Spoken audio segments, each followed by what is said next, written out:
guys, welcome to another video from the playersaid.com. My name's Alexander. And I'm Grant.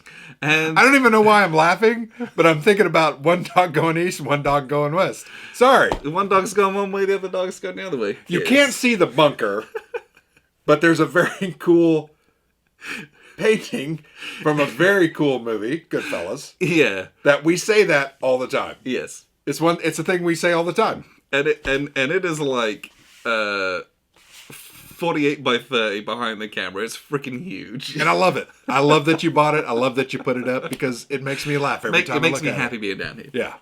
So anyway. Well, there's many reasons why I'm happy why we're down here. We're playing war games. Yes. But if I'm working or doing other stuff, Yeah. I'm like, I turn around and I'm like, one dog's gone one way, the other dog's gone the Look other at way. this big, beautiful mane of white hair. Looks like someone we It looks know. like somebody we know. Yeah, sorry. Anyway, sadistic. That's why I was laughing. So sorry. Welcome to a monthly debrief, right? Yes. This is our debrief for September, the previous month. we are shooting this on Friday night, October the 1st. Yes, which is Which probably is funny. the earliest we've Yeah. ever done this. Normally, it's like we do it on the first weekend of the month. And sometimes that's the 7th. And we've like halfway through the month, it feels like already. Sometimes it's also the 14th, but Yeah. that's okay. And then I post it 2 days later, and it is like mid-month. Yeah. And it's like, anyway, here we are, first of the month. Amazing. So I've really loved doing these. I've had a great time doing Yeah. these. I think the response has been fantastic. I don't know why. It's two morons just blithering on about stupidity, yes, but people seem to like it, so we've continued doing it. This is the 9th of these. yeah, Ninth one we of these that started in we've done. January, right? Yeah. I think that was the first one. Yeah. Wow, yeah. I looked at the playlist the other day. Sometimes I go on the YouTube channel and I look at our different little... We have like a playlist, or what do they call those? Yeah, it's playlist. Playlist. Yeah. And I clicked on the monthly debrief and I was like, ooh, that's cool. We have 9 of these now. Or we will have 9. Yeah. We had 8. Yeah, this will be. But- and I think I don't know if I'll make a playlist for each year. I don't know if I'll do that, or if I'll just keep tagging them on. So at some point there'll be like 300 of these. Because I think some people find it, they find us, they find it, and then they just watch through those. So Yeah, maybe. anyway, cool. Yes. So, Cool. Fun. so it is currently October. Yep. Was September. Still slap dab in the middle of our World War I Guns of August event, which I'm gonna be honest. I'm getting tired of it. it's we get a Getting little tired bit of of the it. fatigue. We have played a disgusting amount of World War I games. You want me to tell you how many we played? I do. Keep talking. See, they're gonna laugh because they're like, "Oh, it's only single digits." It's probably 9, is what I'm guessing. Is it 9? 1, 2, 3, It's 4, not, 5, don't 6, 7, 8, 9, 10, 11. That's a lot. We have played 11. 11 World War I games over the past 2 months. And we still have 4 We to got play. 4 left to go, so we're very much over the hump. We're in the home stretch. It won't be Guns of November, thank goodness. No, I think it will finish in October. I really I hope it does. Yeah. Because we have 4 games. I think if we put our minds to it, we're going to buckle down. I think we could do it in 2 weekends. Yeah, 2 weekends, at most 3, right? But there's A couple of those are big games. yeah. Storm in the West, big game. Breakthrough Cambrai, big game. Rock of the Marne, big game. Yeah. 1916 Verdun, not so big, but And I think Cambrai, because its area impulse is a little bit, it's not as slow going as something else. Maybe. well, I think we're going to have to pick small scenarios because I'm literally starting to lose my mind. No, I get it. I little bit. fully get it. So I want to get back to some other games. yes, Sorry. I do feel like we haven't even finished this, and I'm sure we'll talk about this in the retrospective that we'll do. And we may have bitten off more than we could chew with the volume of games. Well, you, like a moron, kept adding games to the thing. I did do that. Why did you do that? I did it by accident. You added, like, I will say 3 I did it games. by accident. you did not. Yeah, I bought Rock of the Marne, and in my brain, You didn't know what it I was. didn't know that it was a World War I game. But I mean, that was my bad. With the name, come on. Yeah, again. Didn't you just tell me as we were doing our video for Yes. Prelude to Yes. Empire, I'm from Europe. I fully concede that, and So it was, Marne, what does it tell you? Yep. France has been in so many Well, wars. though. okay, good point. So yes, Yeah.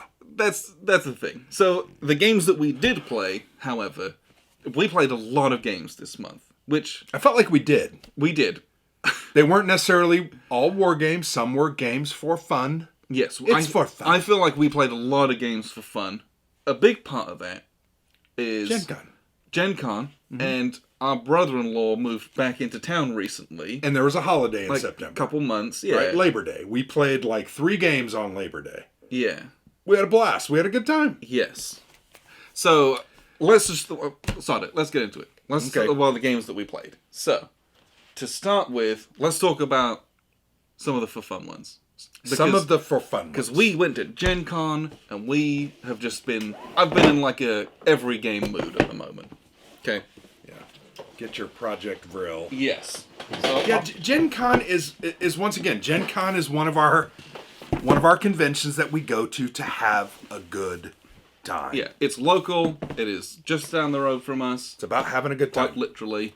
So we picked up Reichbusters there, and we played this once and kind of cracked it out. I had a blast with it. Yes. Because you're punching Nazis. Yeah, and it's like you're punching zombie Nazis and like insane pulpy villains who are just... It's just fun. Yeah. It's just a fun. I had a good time. Team attack commandos, a bunch of miniatures, running around doing a dungeon crawl. Yep. Beating the shit. So it's a cooperative style dungeon crawl game. Yes. That is mission based. Yes. And I think there's a campaign. We kind of played one of the setup missions. You can absolutely play through the campaign, or you can play it just like kind of one-shot missions as well. Because that was our first time we played it, we just played a game that we generated, and it was a blast. Yes. And we won it. Yes. Which I did not think we were going to win it. It was kicking the trash out of us. And I think we picked up a couple of pieces of armor. Yep, and you have a couple heroic moments at the end, and they're like, yeah! We did it! It was fun. Yes. Reichbusters Project Vril from Mythic Games. Mythic Games, yes. This is a Ameritrashy, fun game. But I had a great time with it. Excellent artwork. Great time. Have fun, just and I can't wait. Stuff. I can't wait to play more because we've got a whole bunch of it. I can't wait to play more. So we played that. Another game we played just for fun was Alien: Fate of the Nostromo. Yes, we played this just the other night. Twice. We got our cans kicked the first one, and then we won. We blew it out the airlock. Yes, we did. And we survived. Yeah, it's a cooperative style game set in the Alien. Yeah, you're just walking around the Nostromo trying to get stuff to fight the alien with. You're trying to get scrap, you're trying to pick up different equipment and build equipment so that you can survive the frickin' alien. Yeah. It's everywhere. The alien's everywhere. This particular game is, it's family style. But it's family mostly friendly, right? There's no gore or violence on any of the cards. Yeah. And in fact, the alien, it's like... It's not necessarily damage, it's morale. Yeah, You're getting scared, you're getting freaked out, you're getting hopeless, you're getting cornered. No one actually dies in this game. Every time the alien comes into your space and bumps you, just the crew morale goes down. So if it happens a lot, the crew morale goes to 0 and everyone loses the game. Because, you effectively killed everyone. But Plus, it has cool miniatures. Look at those cool little minis on the back. You were Ripley a couple of times. I was Parker and Dallas. Yeah. And they all have different abilities. It was fun. Yeah. It was great. Little pandemic-y, almost. Yeah. Had a great time with it. Yeah. I enjoyed that. Nice little night game. One of your Kickstarters arrived. Oh, my gosh. I don't do Kickstarters very much. I really don't.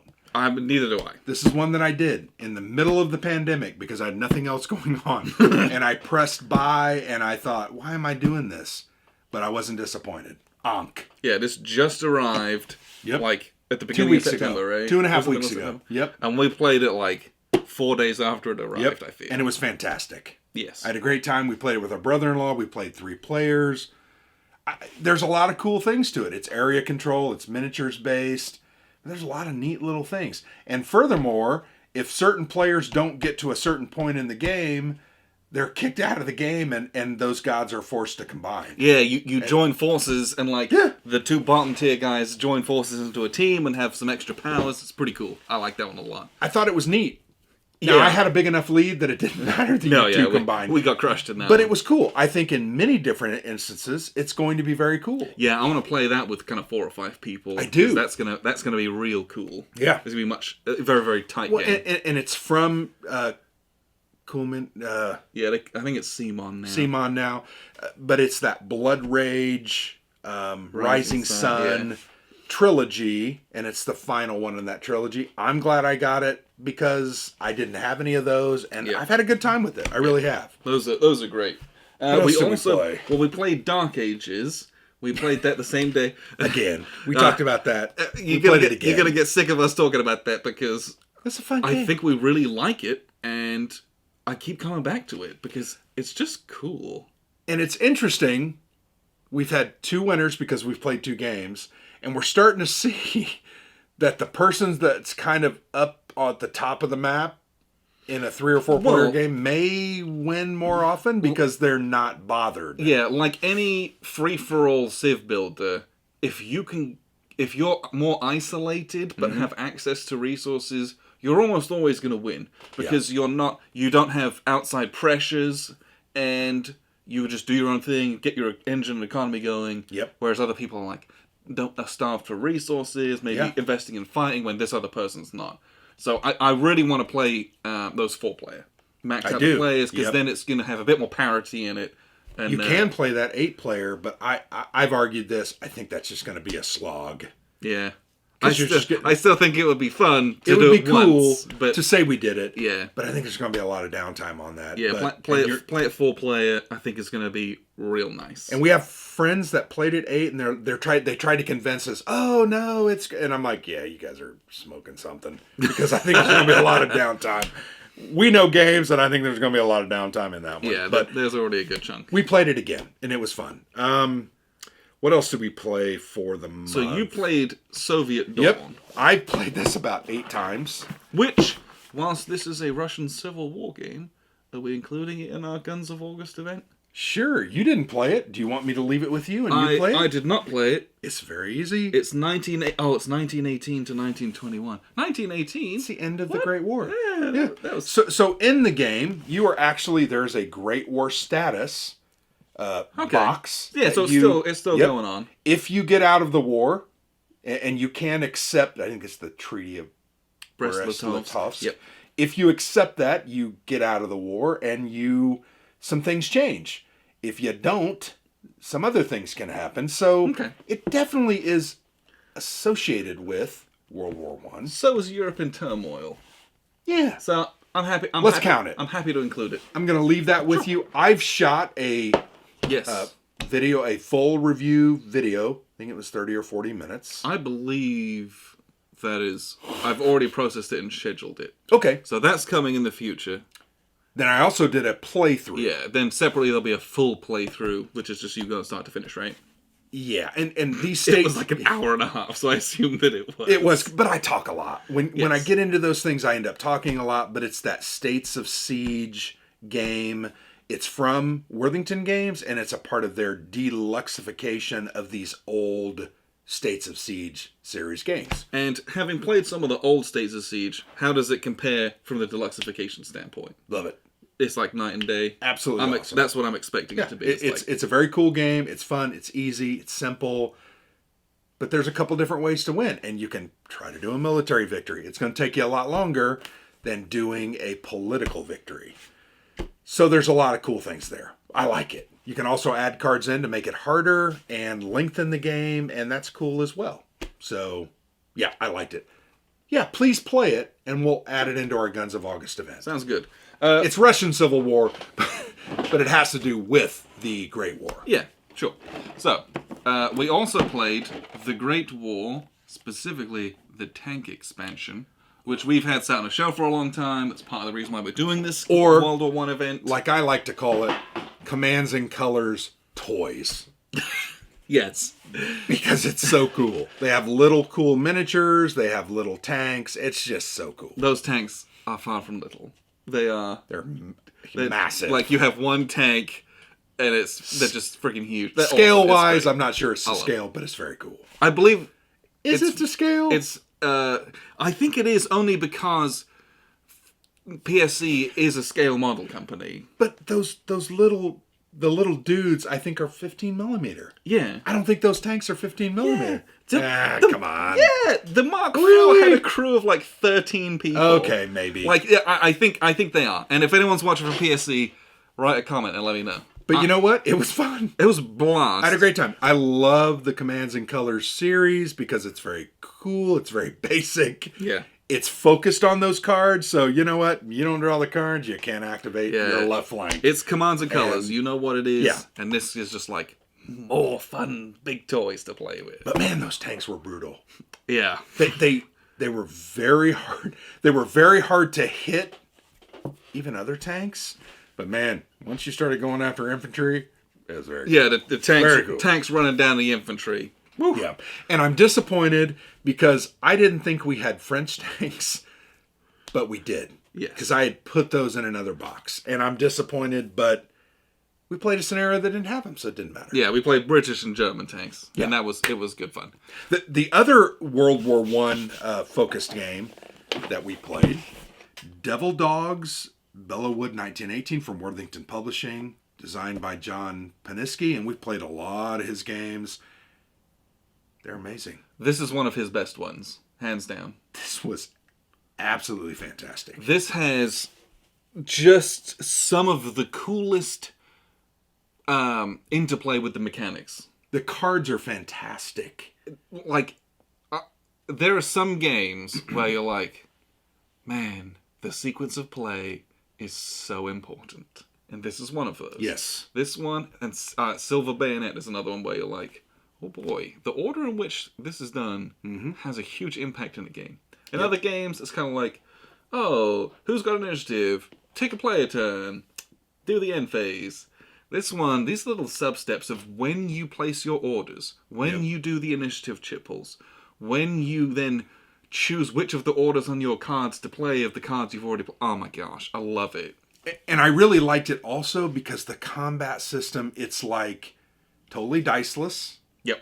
And it's your units do a certain number of hits. Yes. So it's very different. You're going to be laying out these little tiddlywinks. We call them tiddlywinks, right? Yeah, that's tiddlywinks. You're going to be laying those out, and they're going to do damage based on the units and the terrain that they're in. And that's very cool. It just worked really cool.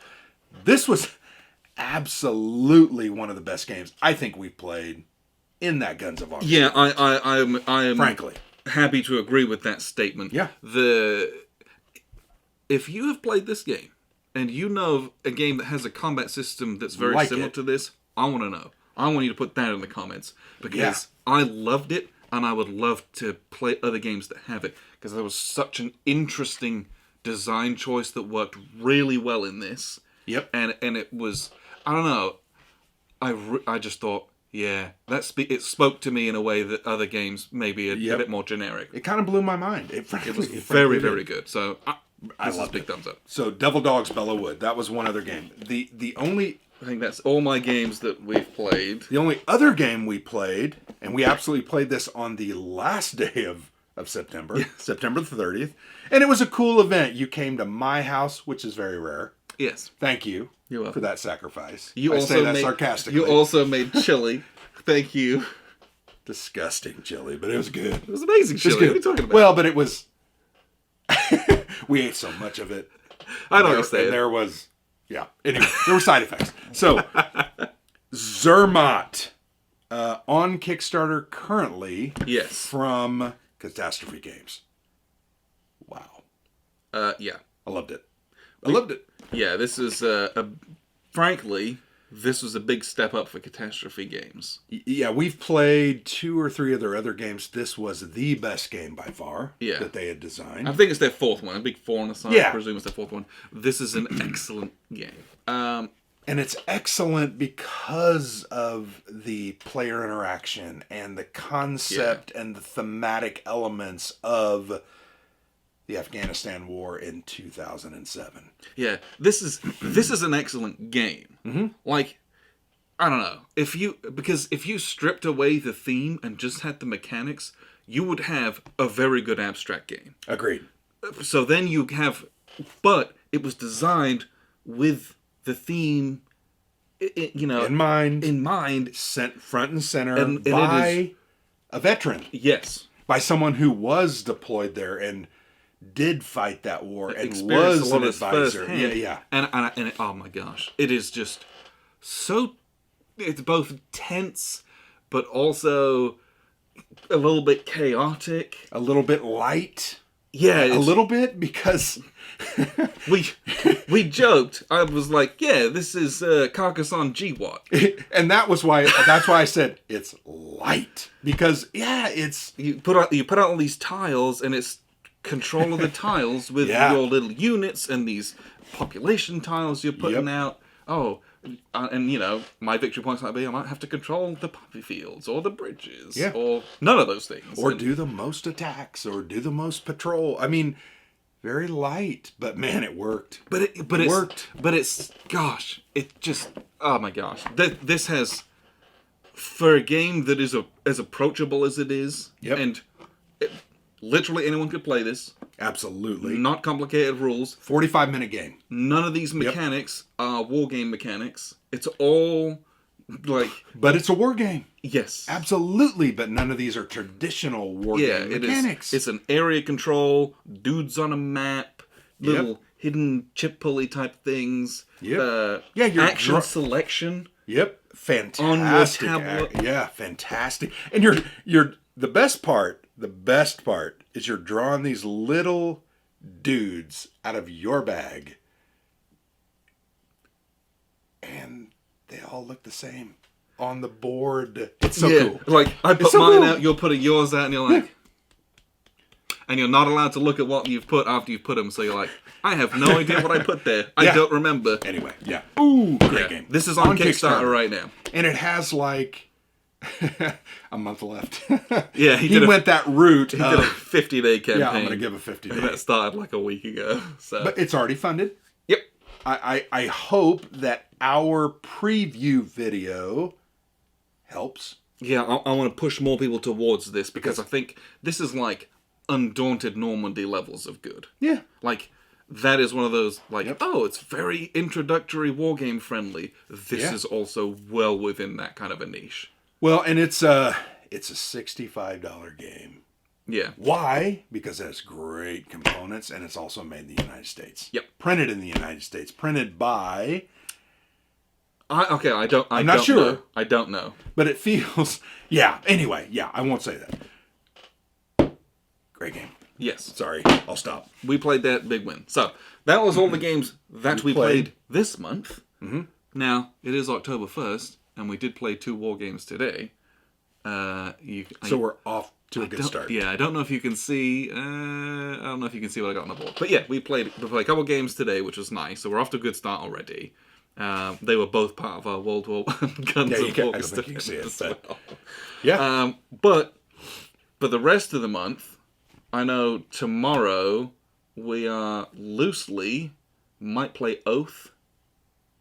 Yeah, it's going to be It'll be tomorrow's the for fun day, because we're going to the family's house, and so might be Oath, might be what's the other game Eschaton.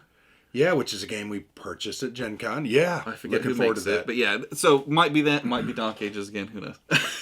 Might be something totally different. Right. So that'll be some for fun stuff. Yeah. But the other games that we have lined up for the rest of the month, at least for our Guns of August event. Oh, I hope we finish it. I'm sorry. Yeah. But we only have these ones left. So. Yeah. 1916 Verdun from CSL. And I feel like the last couple of our monthly debriefs, we've like, we're going to play this. Yeah. And they've heard, you've been hearing about this for 4 months now. Yep. It's going to happen. 1918, 1919 Storm in the West. We're going to get this one done. Ted Racer, fantastic game. I'm so interested in it. Yep. Yes. Blah. Hopefully. Well, everyone says this one's good, so good plan. Rock of the Marne. Standard Combat Series from MMP. SCS is such an excellent series. Love it. Very interested to see how it translates into World War One, because most of the games are World War Two. Yes. And then... Yeah, absolutely. Finally, we have Breakthrough Cambrai from MMP also. This is an older game. We got this as part of a sale last year. Yep. It was heavily discounted, but it uses Mike Ranella's area impulse system. And I think it has tanks. Yep. Tanks. Cambrai was the first mass tank battle with the Royal Tank Regiment. So this is... I'm looking forward to it. Hopefully it's interesting. So that's at least 4 games we're going to play this month. Then I would like to get back to some of our backlog of new games. We have a ton. Yeah, so... A ton. Also, for Halloween, I would like to play Axis and Allies Zombies. You have that. I'm like, we're doing it for Halloween. Yeah. I'll have a bunch of spoopy decorations up, and it'll be great. Well, and it'll be a trashy... Yeah, absolutely trashy, and I bought it on a lark, and... Yeah. And we'll see. Why not? I want to play a Halloween game, damn it. Yeah. Well, we did that last year, didn't we? We played... We played Warfighter. Yeah. Warfighter Zombies. Right? Yeah. It was great. It was hilarious. You get the little holy water hand grenades. Yep. What's not to like? Well, we got to throw that in there. Anyway. But yeah, after all that, we probably won't get to it this month, but it's back to... We've got... we got CNC Samurai. CNC Samurai, Last 100 Yards Airborne. Oh, so looking forward to that. The Dark Summer is the big one that GMT, I desperately want to play. And there's so many. Yeah, I got a bunch of stuff from Legion Wargames. Oh, Fire in the Sky from Phalanx. Oh, the Grass Crown. The Grass Crown. This is like, want to play this desperately. And we also got in the Horse and Musket Redux as well. Look how big these boxes are. Oh, so excited. Yeah. The Grass Crown, Roman Battle. Oh. This is, so this is... Amabel. This is With It or On It. But ever so slightly different, but basically it's a sequel. Yep. And there's a ton in it. She redid Horse and Musket, with all the symbology and stuff, and it's a freaking huge box, so very excited. We have the expansions for that too, so that's going to be over the course of the next year. So there's a ton of other games to get to after we do this event, but lots. I think lots coming. Most of October is going to be hopefully our World War I stuff. I feel loopy because it's been a lot. Frankly, I'm ready for it to be over. I'm ready. I'm not. It's not that I'm not enjoying the games. It's that I want to do some other bits and pieces. There's so many other good, exciting things going on, and I'm like, I feel like I'm missing out. Yeah. But okay, so Kickstarter. Zermatt. Yes, Zermatt's on there right now. One. With the old breed. That's Worthington. Worthington's tactical system. What do they call it? I can't remember what it's called. Whatever. They've got a name for it. It's Band of Brothers. I think what it's called. They're redoing all their deluxe games. That just finished. Yep. And so that's fully funded, but I don't know if you'll be able to do any late pledges or anything like that, but I'm very excited for all that stuff to get released. Yep. That's a ways away. It's going to be 2022 when that comes out, but just to let you know that that's finished. Then, so there were some interesting ones on Kickstarter. The one that I thought was most intriguing, and I'll be honest, this is a personality trait of mine, is if I don't know what it is, I'm interested in it. Yeah. Like, if it is some obscure theme, I'm like, ooh, I don't know anything about that. I want to have a little dabble in that. Yep. So there's a game called The Red Burnous, and it's Algeria 1857. So very cool. And it's a cooperative war game, which I think is interesting. It can play up to 4 people. It can do 1 to 4, so I think you can play it solo. And you play as local kind of villages, and you're fending off kind of invading Frenchmen, basically. Yeah. So you get to destroy the French and protect what's not to like. Very cool. So I don't know. That's on there right now. I don't know how long it has left. I think it's independent though. It's a company that I don't know from what I can tell. Okay. And so I'm very interested to see kind of what happens with that and how it is. And it's not it's a war game. It calls itself a war game as well, but it's it's card play, it's dice. It's more in that introductory kind of hybrid style game as well. So I think it could be something really interesting there. Yeah. Check that out if you're interested. And then there was from Canvas Temple Publishing. They have the Boer War on, and I think that's still going. And that's I believe it's a 2-player war game. I believe it's a 2-player war game, the Boer War, which is, Victorian England in South Africa fighting the Boer. You were going to make that comment.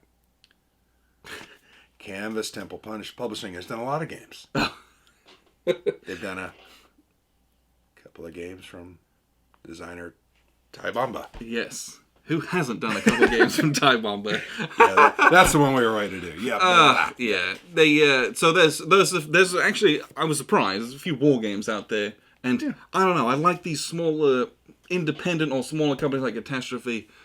You get exposure to things that you're like, ooh, something new, something interesting, different topics, different wars. That isn't Barbarossa. I don't know. Yeah, It's all. That's what Kickstarter is really good for. Is you get to see little bits and pieces of things that I wouldn't normally be exposed to. So I really appreciate that. Yeah. All right. So now we're going to take a little break, and this video is sponsored. Yay! So you're going to see a 30-second ad from RockCon, which is a wargaming convention in Rockville, Illinois, I believe.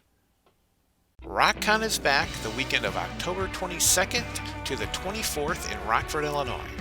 Come out for a great weekend of gaming, including historical, fantasy, and sci-fi miniatures, role-playing, war games, and a wide variety of games for the whole family. Buy and sell at the silent auction on Saturday.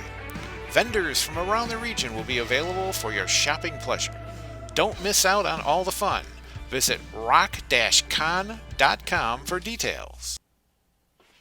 Thank you very much to RockCon for sponsoring this video. I appreciate that there are places out there who are willing to sponsor guys like us and keep the hobby going and invest. So appreciate that very much. So let's get on to the main kind of discussion topic of this episode. And let me just make sure I get the name correct on this one. This month's topic was submitted by Russell Wetley. That's how I'm going to pronounce it, so I apologize if that's not correct. And the topic, he basically asked what our opinions are on the innovations going on in historical/wargaming. Reference things like the Zenobia Awards and GMT's Irregular Conflict series, and how like the Irregular Conflict series has Guest of Robin Hood and their is it Cross Bronx Expressway, tongue twister, where you've got war game mechanics in frankly not war games. Yeah. And the development of those and what's going on and what we want to see in the future of the industry with regards to that kind of innovation. So, if you don't know, the Zenobia Awards I don't exactly know. I think the Zenobia Awards is a group of people. And they got together probably a year ago, I feel. And were like, they wanted to put out and do an awards and get some games published from topics and designers that are underrepresented, basically, I believe. Yeah, diversity. Yes. And so they have a huge list of like finalists, and at some point someone's going to be announced the winner, and they're going to get like a massive push from some pretty significant names in the industry to get that published. And I know that Fort Circle Games has already like stapled their name to some of the other ones as well to guarantee that they will get published. So I think there's going to be a lot of games that do actually come to production fruition from that. So I think that's an excellent drive from that standpoint. Well, yeah, you mentioned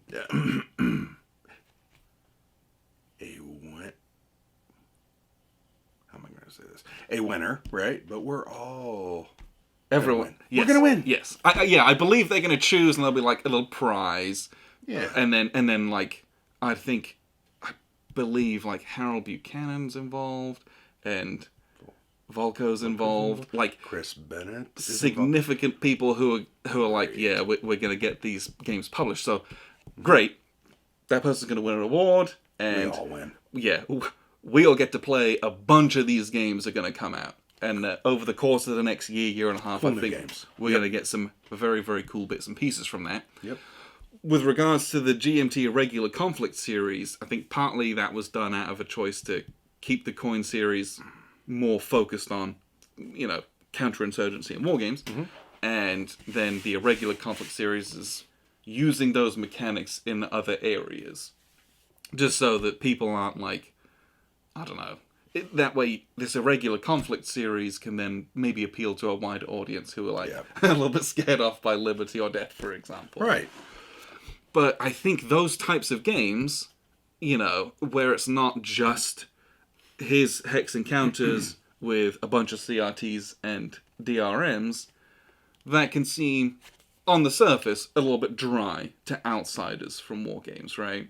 And a little intimidating. Yeah, and I think, but I remember the first time I looked at Empire of the Sun, and I was like, yeah, what are we doing? Yeah, I bought it, and then I'm like, I have a 35-page rulebook to read, and this is it was, I don't know. I think we're the exception to the rule where it was like, we wanted to dive in. I wanted to explore them. I think a lot of people, especially outside of wargaming, are like, that's the wargamers over there. Look, there's a 5-mapper of Gettysburg, and they're going to spend all week playing that. And that's great. Yeah. You're allowed to do that. It's no big deal. And an East Front game going on. But yeah. Yeah, but I think these kind of, the innovative stuff that's going on, both helps us to look at wargaming differently, right? Mm-hmm. Like, innovative mechanics can help you to view a conflict you've gamed a lot differently, and give you a different take on it. But also, a lot of those innovative mechanics are things that are hybridized or borrowed from, like Ameritrash games or Euro games.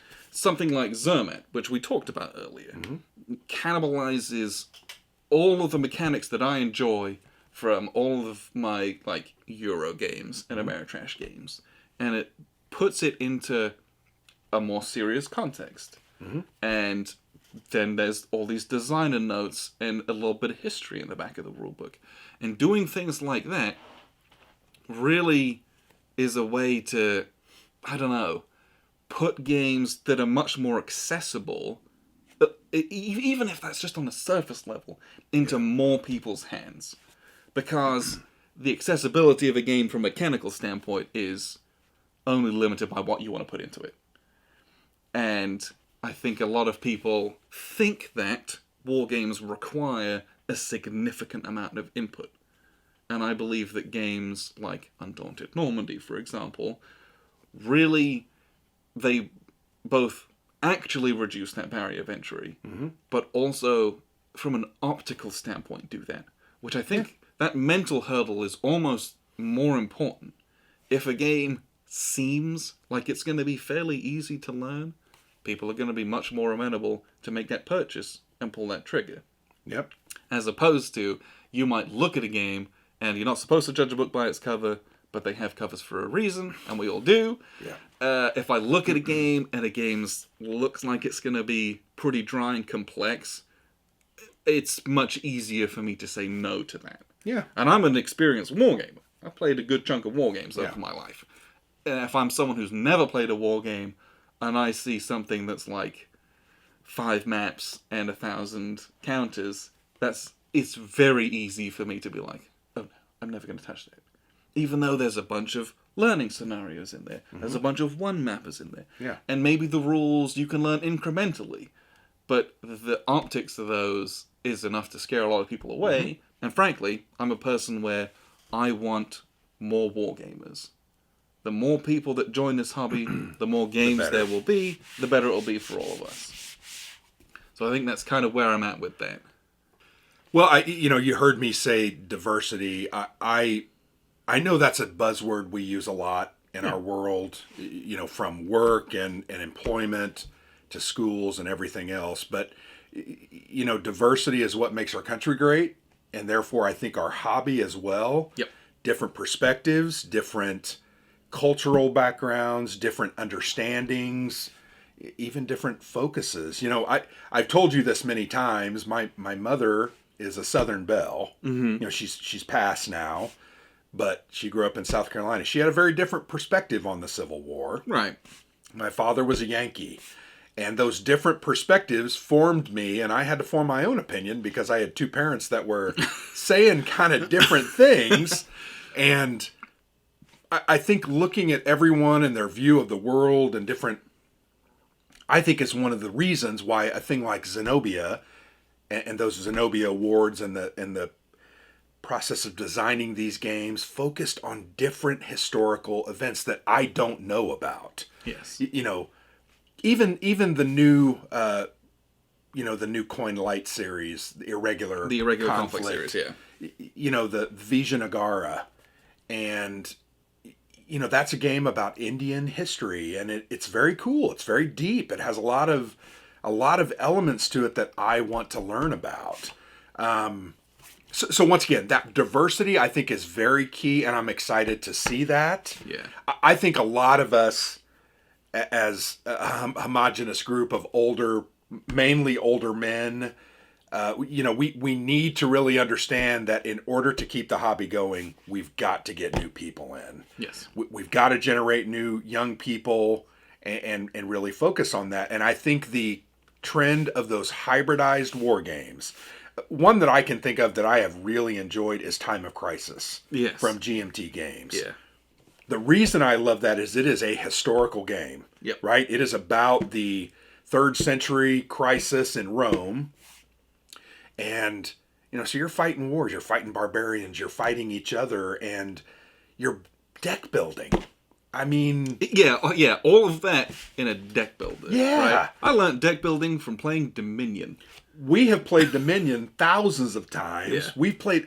But something as innocuous as a deck builder has now been put into a war game. That then spawned Undaunted Normandy, that the same kind of deck build. It's a little different. No, but it's you've got this deck builder game as its core engine. Yeah. Something that non-game war gamers are very familiar with. Yep. But you have it within a historical setting Mm-hmm. that's very much in the forefront. Yeah. And I think that's a way, you're like, it's not a way to trick people, right? You're not saying, oh, come and play this deck builder with me. By the way, it's Time of Crisis, and it's going to be 3 hours. No one's going to like you for that. No. Don't do that. But but you can say, hey, look, I've got some friends. We're going to play Time of Crisis. Would you like to join us? Yeah, it's this Roman-themed game. But the core of it is a deck builder. Look, here's all the cards that you buy. You cycle them through like you do, and it just affects what you do on the board. Yeah. Right? It's if you can have some of these hybrid games, makes it much more appealing like that. Yeah. And again, it's a way to then tackle how many games have there been on Rome that are at that scale? 1 trillion, right? Yeah. That's probably played not many. That's probably not an overstatement. I think it's that many. Maybe 1,000,000,001. Maybe. And but it's you take a different set of mechanics and you work that in and massage that into a game, and all of a sudden, the way that you're interacting with that piece of history is different. It changes. Yeah. So the outcomes, and so your focus on what you're doing in the game is different. Yeah. And that's the thing that I love, right? Every single wargame designer, basically, has a Normandy game. Every single wargame designer has a Bulge game. Every single designer has a Barbarossa game. Mm-hmm. We might get tired of that and make jokes about it all the time, but part of that is everyone wants to has their own take on it, has their own spin on it. Well, and a different mechanic is just a way to look at it a little differently. Yeah, that's all it is. But sometimes that can facilitate a larger kind of lateral viewpoint than, I'm changing my CRT a little bit. Right. And once again, we love a CRT, dice rolling, those are very important. Hex and counter pushing game. We play those all the time. We're talking today really about pushing the envelope. Yes, to get people into those eventually. Yeah, to get, hey, look at this over here, and then, we're going to play, this game that's a very different game. That's what it is about. Yeah, and that's the way we started, dude. I mean, one of our first games that we played, Twilight Struggle, not a war game. We talked about that earlier tonight when we were playing another game. But it's not a war game, but the elements are historical. They teach you about that history, Yes. and it's an interesting way to simulate different actions. We played that. Then we played Churchill. Same thing. It's a war game, but it's a very different style of war game. Yes.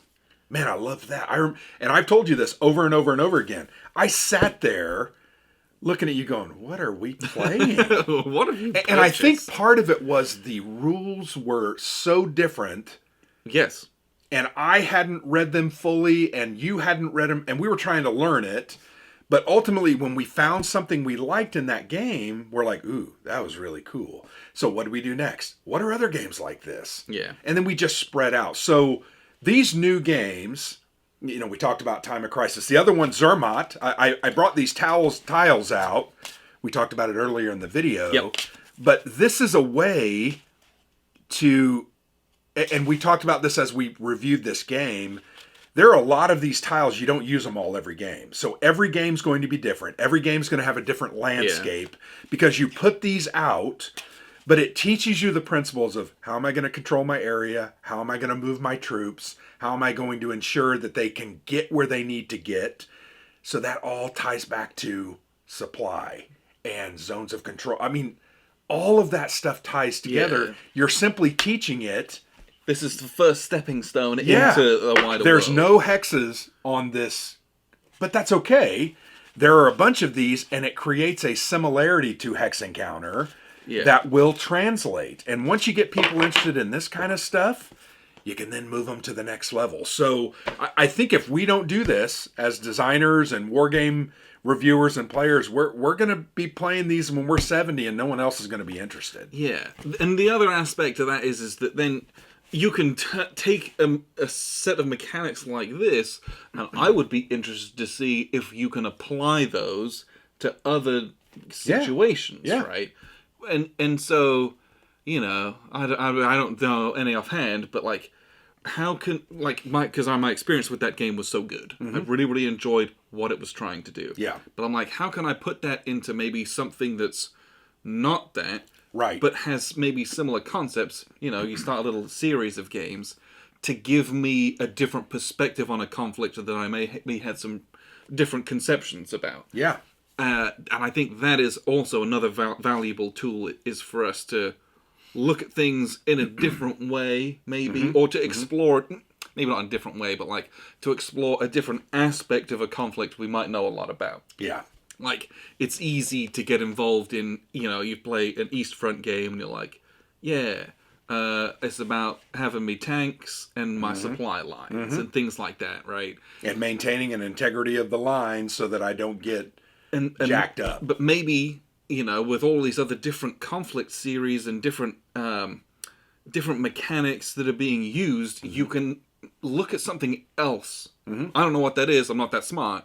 But look at some other aspect, some layer that's in there that maybe we don't often get to look at the scales that we play at and the things that are the focuses. I think that's also a really cool byproduct of some of the innovations that are going on in the industry right now. There are so many that it's hard. I mean, I'm just trying to think of the games we played in the last, say, 60 days. Empire at Sunrise used a telescoping scale where something we had not played a whole lot of. Now, someone listed a whole bunch of games. And very cool. And I appreciate that. And I will look at a lot of yes, those. we will look. But, that was something that it's kind of an innovation. And, other diceless combat, that's become fairly standard now. You use cards or you do something else and you don't necessarily roll dice. You kind of take that randomness out of it. A game that I can think of, Ankh. We played Ankh. And there's no dice in that game. Yep. But there's a way to do combat similar to Kemet, which is another area control Ameritrashy game that I love. Those elements need to get into war games because I am great at rolling dice. Right. I have some real skill at it. I can twist my wrist and I can get the results that I need more often than not. But dice rolling sucks. It really does. Yeah. Because it's so random. You and I have said that many a time. If I have to roll 2d6 and you're expecting me to get a 10, right? To succeed at something, I'm going to fail 80% of the time. You're going to fail more times than you don't. And that doesn't feel good. Well, it feels out of my control. So the reason I bring that up is I think so many other mechanics help us retain control. And you still may have a random thing like a card draw or something else that is going to be random, but it's not as random. Yeah, or you're mitigating. Absolutely. You know, it's I'm going to do this thing to do that, to try and succeed at that. I might hurt myself elsewhere. Yeah. And that's the trade-off instead of I'm just at the mercy of the dice gods, which is fine, and most of us are, and a lot of games do succeed at doing that kind of thing with all your modifiers and all that kind of stuff, but there's so much out there to explore, and I'm just... Every time people come up with something that's new, at least new to me, you know, it blows my socks off once again. Yeah. And it's always so fascinating to dig into a game and to ask myself, why did the designer do this? Mm-hmm. And it's never, why did the designer do this? It's always like, why? What were they trying to do? What were they trying to model? And more often than not, it's in the designer's notes. Yeah. But you're like, oh, they did this thing to model this very specific aspect of this conflict. Mm-hmm. And they thought that was important because these primary sources say so, or their experience kind of related to that, and that's how things kind of played out. Yeah. And how those, you know, with, unfortunately, human history is riddled with a trillion conflicts. And so there's so many out there, and each different one is different. And so using the same old kind of cookie cutter to tell the same story, to tell a different story is first off inaccurate and also unfair as well. So there's so much room for creativity in wargaming, which I think we're at a point now where we're like, oh yeah, a lot of these games can also be commercially successful at being new, at being something different. You know, there's obviously risk. You design a game, someone's got to publish it. There's money on the line. Cost to it, you want it to like at least do something. Yeah. But I think we're at a point now where you can have things crowdfunded, or you can, I don't know, toss yourself in for the Zenobia Awards. Yeah. If you meet the criteria there, and like there's space to do print and plays and things like that, where you can explore a whole bunch of things at low risk. Yep. And then if those things are successful or well received, maybe you can then get those out into a larger domain as well. I look at a couple of guys that we've played their game. You know, Joe Schmidt is a new younger designer, and I say younger because I think everybody is younger than I am. Right. I'm 48, and but you know, he's tried several different things. He's created several different solo games. You know, The Landing Gallipoli is one with Catastrophe Games, but he's designed several others. Yes. I've interviewed him on a couple of those, but it's been great to see him kind of do those print and play, very small games. And he made a comment to me one time. He was like, you know, Grant, you interviewing me gave me the confidence to say, you know what, I have something interesting. And I remember he said that, and I was like, oh, I never thought about that. I just thought, this game looks cool. I want to share it. But maybe that was the confidence boost, the legitimacy boost, where he was like, oh yeah, and he tipped someone over the edge to do more. I don't want to take any credit from Joe, no. But that was something he said to me, and I thought, you know, he's absolutely right. And in the sense that more people, like, I want to encourage more people to do that kind of thing. And I think we all should be doing that. Yeah. But Joe Schmidt is one. Dan Bullock is another one. That guy is a freak of nature with his mind and his design. Not all of it's amazing, but some of it is so interesting. We played No Motherland Without, and that was such a fascinating game. Very good. We backed his recent game, 1979, the Iran Revolution. Yeah, Revolution in Iran, It should be coming out soon, but that game looks so fantastic because he's not afraid to try interesting things and get new stuff on the board that's going to act out and tell the story of that conflict. Yes. So that's one thing. Like we played card-driven games have been one of the best innovations over the last 25 years. Coin, I think, was the next iteration of that, where it wasn't necessarily card-driven, but it's card-assisted. Yeah. And that concept of 4 different factions with all different motivations, that is such a cool concept. and that's starting to trickle through. You've got this coin adjacent irregular conflict series, that Cross Bronx Expressway, and if you haven't seen that, isn't it Cross Bronx? Yes, I believe it's called from Cross GMT Bronx Expressway. If you have not read up on that game, you need to get out there, watch the video, read the couple entries they've got. That's phenomenal. So it's taking a conflict that has no violence. Yeah. It's violence by words and zoning and laws, and it's the same thing, just nobody's firing a gun. Yeah. But there's still things being used to defeat us. I am so excited for that game. Like, I've looked, I want to contact that guy and talk to him. Yeah. But that's what we're getting. We're getting experimentation, and we're getting great products that are coming out from it. And I appreciate, because, you know, a lot of the stuff that's done, I think about something like Undaunted Normandy. It's put out by Osprey Games, who, generally speaking, don't do war games. Yeah. And so, you know, it's a Euro company doing a war game. Or they're done by independent companies, smaller companies. I think about Fort Circle Games, their Shores of Tripoli. Yeah. Right? And their upcoming Halls of Montezuma and Votes for Women and very accessible little games. Even Hollenspiel does a million games. You've never played a game of theirs and thought, oh yeah, that's kind of like this game. No, I've never thought that playing one of their games. Right? Everything is new and fresh. So a number of those things are smaller companies or independent companies, but I do appreciate that GMT is putting together the Irregular Conflict series, that some of that stuff's getting a push from some of the larger companies in the hobby. Just, I don't know, so it's not just a grassroots kind of groundswell thing, that we're getting other people involved in trying new things with wargaming, and taking our wargame expertise and putting them into not traditional wargames, but also accepting non-traditional wargame mechanics and putting them into wargames. I think it's a really interesting. I mean, it's fascinating.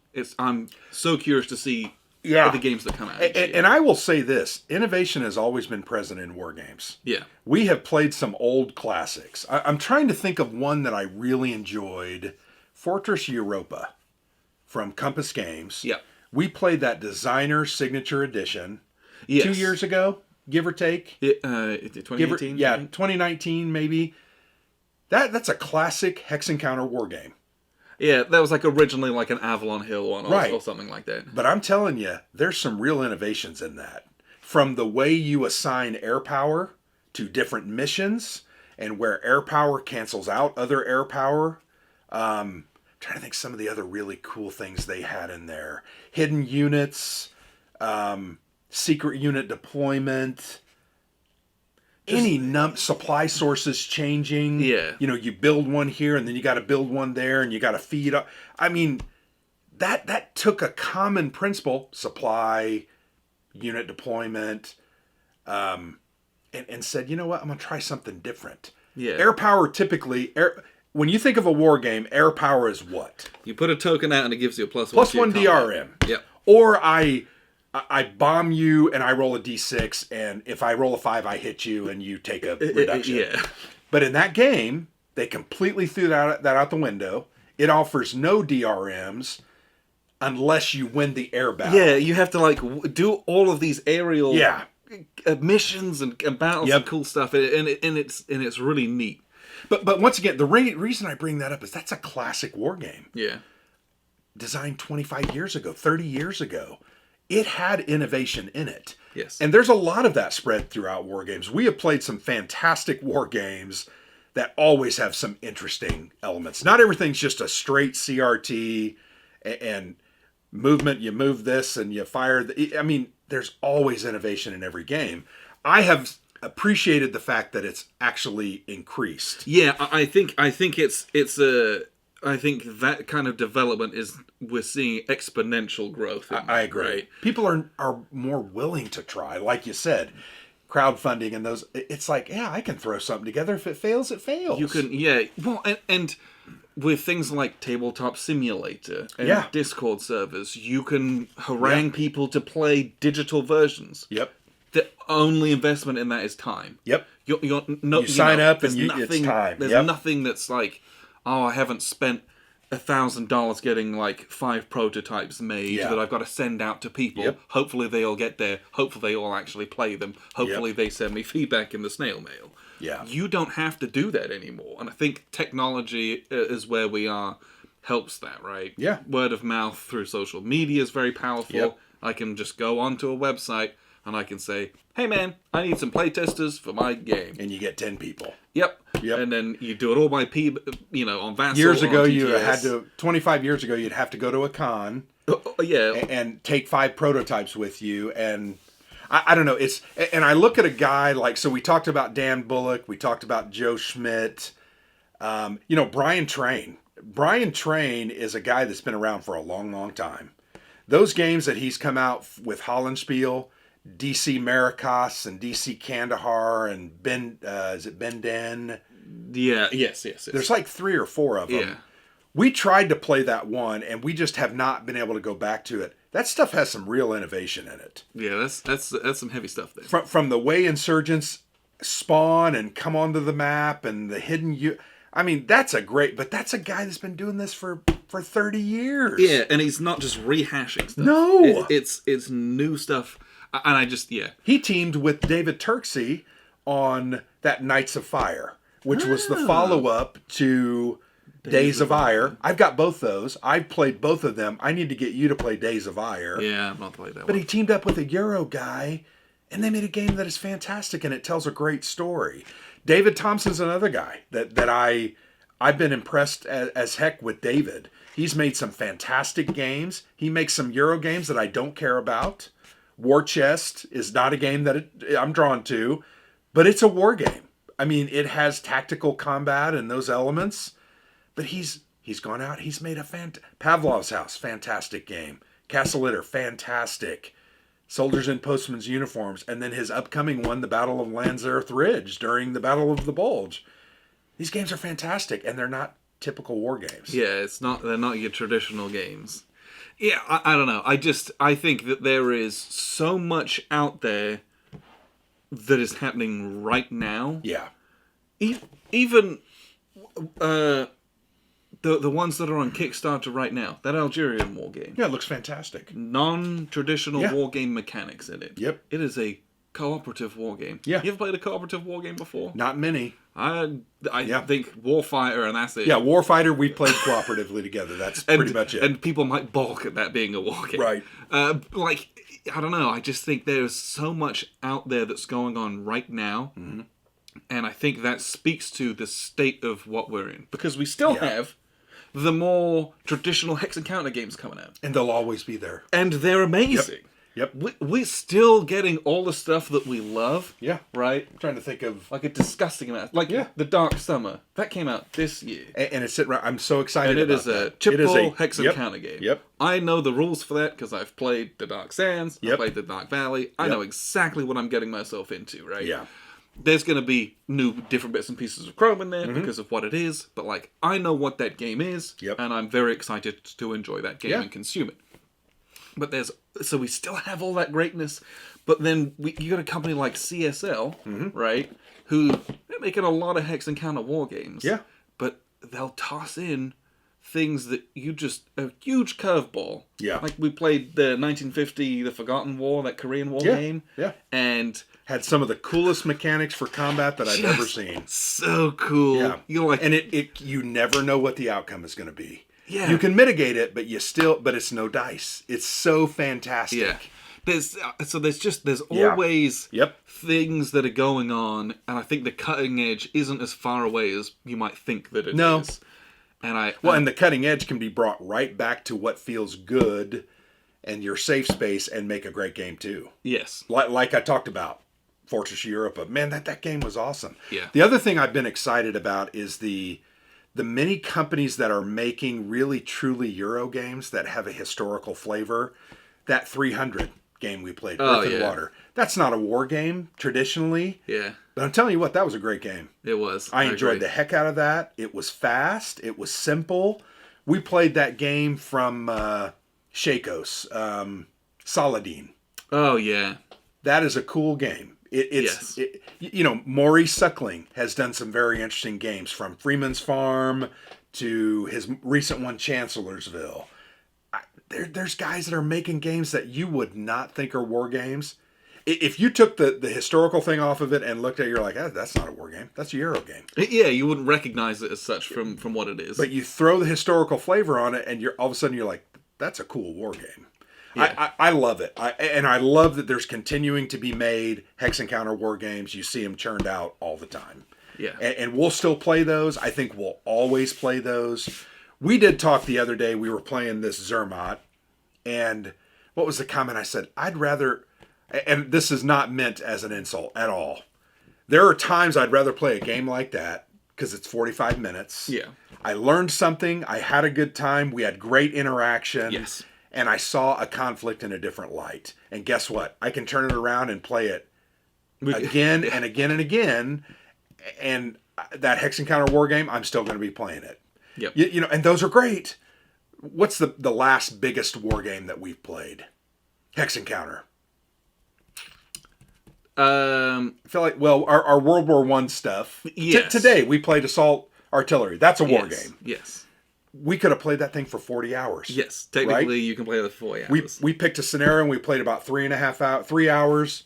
And we learned what we needed to learn, and we had some good stuff, and we moved on to the next game. This kind of a game, an hour, you're going to play 3 or 4 times. Yeah. I think that's a good thing.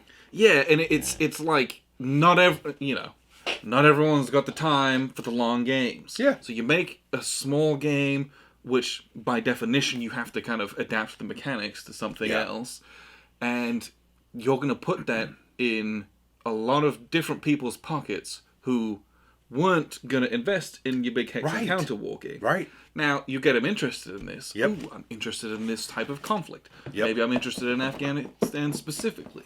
Yep. I might jump into something else. Maybe my next game from that is a Distant Plane. Mm-hmm. Ooh, I'm going to play that. And then maybe from there you branch out into other different games. Yep. I'm going to play something else in the coin series because I really like the coin game. Mm-hmm. So then you buy Liberty or Death. And then Liberty or Death was great. And then you jump into Great Battles of the American Revolution. And all of a sudden, you're only 2 or 3 titles away from, people coming to your house being like, oh, you're a nerd. Yeah. Right? So I think these kind of games that have innovation in them also, they just serve so many purposes. Yeah. Both from a learning and gaming perspective, but also to, approaching other people who maybe wouldn't have jumped into historical games before. Right. So I think I'm looking for that to really continue to open up this fantastic hobby to more people. Yeah. So that we get more players. And ultimately I think that is the ultimate goal of any hobby. Yeah. You've got to appeal to enough people to keep the hobby alive. Yeah. And if you don't, if you're not willing to change, you're going to go the way of the dodo. Yeah. And I don't want that to happen because I'm 48, you're 34, right? I'm 32. 32. I appreciate that. I'll be 33 in November. Yeah.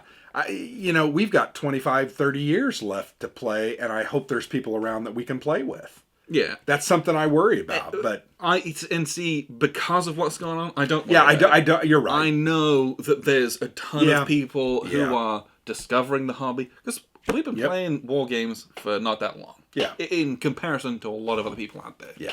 I wasn't around in 1975 playing Avalon Hill games. I was 6 years old, and that's, my brothers played games, but they played totally different games. Diplomacy and Axis and Allies, and they just played different stuff. Yeah. But so one other comment there are so many, I don't want to leave, it's hard to say designers. Jerry White, a genius. Yep. That guy has, here, Atlantic Chase, fantastic game. Never seen anything like it. Never seen anything like it. And you know what? That's not the last new game that's going to come out. From him. But from others. Somebody's going to come up with something else that's going to blow our minds. Rodrigue, the designer of Bayonets and Tomahawks. Oh, Mark. Yep. That is an innovative game. Yep. I don't care what you say. That is a French and Indian war game that is very different than any other French and Indian war game I've ever played. And it's fantastic. And so there's another example. Ryan Heilman and Dave Shaw, they've made some little games, Brave Little Belgium, White Eagle Defiant, which we still haven't played. Those are innovative games in their own way. They tell a story about a small historical event, and they're playable. And they're going to bring people to the hobby, period. Yes. So, I don't know. I think we live in a golden age of wargaming. I think we have people that are willing to experiment and try, and I think that's fantastic. Yes, yeah. And I think the more people that try things out and try something new, it just, I don't know, each different person who tries something different is going to catch new people who maybe weren't going to come to the hobby in the first place. Right. So I think it's a big win all round. Yep. For doing that kind of thing. Yeah. So I believe we will wrap it up. Yeah. So if you're at this point of the video, appreciate you very much. You're one of the extremely hardcore people. Yeah. Do you have one more point? Well, the only we didn't really talk much about Gen Con, but it was so nice to get out. It was so nice to get out, go to a convention, and really it was toned down.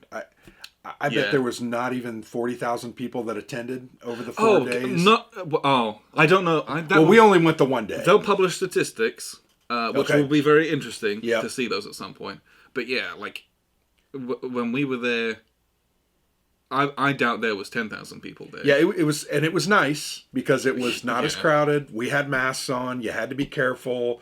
That was 2 weeks ago. We didn't catch COVID, so we're both vaccinated, but we were cautious and careful, and it can be done.